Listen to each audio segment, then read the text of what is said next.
பிரண்டை பொடி செய்யறதுக்கு அடுப்பில் சட்டி வச்சுருக்கேங்க. சட்டி சூடாகிட்டு ஒரு பொருளை போட்டு வறுத்து எடுத்துக்கலாம். இந்த பிரண்டை வந்து உடம்புக்கு ரொம்ப நல்லதுங்க. பசிக்கிற தன்மையை தூண்டு, உடல் எடையை குறைக்கிறதுக்கு ரொம்ப உதவியாக இருக்குது. எலும்புக்கு மூட்டுக்கு எல்லாத்துக்குமே ரொம்ப நல்லது. பிரண்டை ஊறுகாயை, பிரண்டை பொடி, பிரண்டை துவையலோ ஏதாவது நம்ம உணவில் சேர்த்துக்கணும். இது வறுபடுத்துங்க.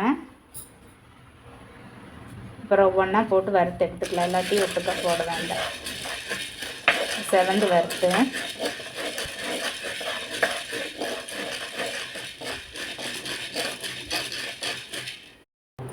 பார்த்தீங்கன்னா கடலைப்பருப்பு வந்து நல்லா வறுபட்டுருச்சு. இதை எடுத்துட்டு உளுந்து போட்டுக்கலாம்.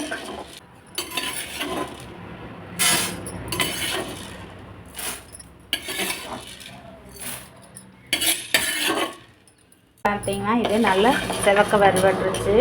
நல்லா வாசனை வர அளவுக்கு நல்ல மணமாக இருக்குது. இந்த மாதிரி வறுத்து எடுத்துக்கோங்க. இப்போ இதையுமே ஒரு தட்டுக்கு மாற்றிக்கலாம்.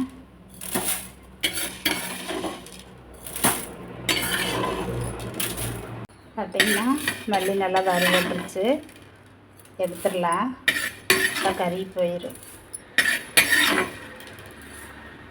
இப்போ வந்து சீரகம், மிளகு இதை மட்டும் வறுத்துக்கலாம்.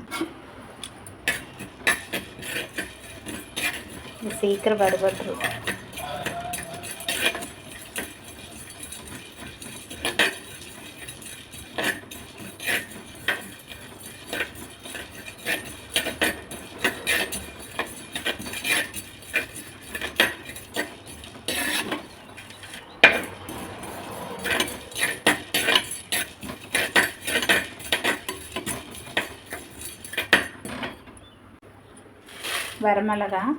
வரமிளகா வந்து உங்கள் காரத்துக்கு தகுந்த மாதிரி சேர்த்திக்கங்க. இது நல்லா வறுபட்டு எடுத்துக்கலாம். புளியை வறுத்து எடுத்துக்கலாம்.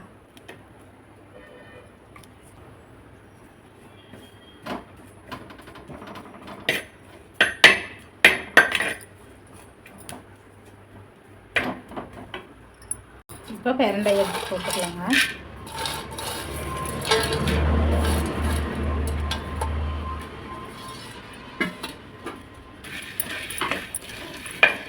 இதை வந்து க்ளீன் பண்ணி உங்களுக்கு அந்த வீடியோ ஷார்ட்ஸாக போட்டிருப்பேன். காய வச்சு எடுத்து வச்சுருக்கேன். நல்லா காஞ்சிருச்சு. அப்படியே வறுபடு.